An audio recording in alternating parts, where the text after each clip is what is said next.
তো আপনি কোথা থেকে আমাদের এখানে আসছেন চিকিৎসা নিতে? স্যার আমি সাভার থেকে এসেছি স্যার। আপনি তো আমাদের এইখানে আগে চিকিৎসা নিয়েছেন, তো আপনি আমাদেরকে একটু বিস্তারিত জানাবেন যে কি জাতীয় সমস্যা নিয়ে আপনি আমাদের এইখানে দেখা করতে আসছেন এবং এখন আপনি কেমন আছেন? স্যার আমার আপনাকে দেখানোর আগে আমার স্ত্রী আমার বিছানায় জায়গা দিত না, প্লাস নিজেকে খুব দুর্বল মনে হতো। আপনাকে দেখানোর পরে স্যার আমার হরমোন সমস্যা ধরা পড়ে।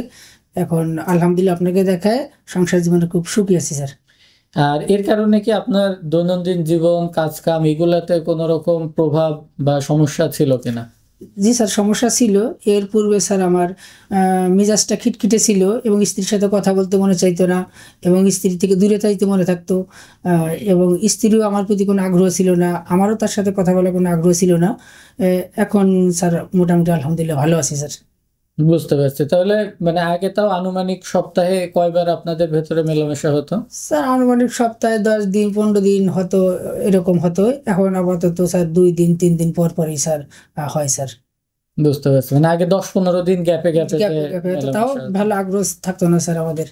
বুঝতে পারছি। তার মানে এই সমস্যার কারণে আপনার যে কর্মজীবন, এই কর্মজীবনের ভেতরেও আপনি কিছু প্রভাব লক্ষ্য করছেন। জি স্যার, অনেক লক্ষ্য ছিল। আলহামদুলিল্লাহ স্যার এখন দেখানোর পরে একটু সংসার জীবনে সুখী আছি স্যার।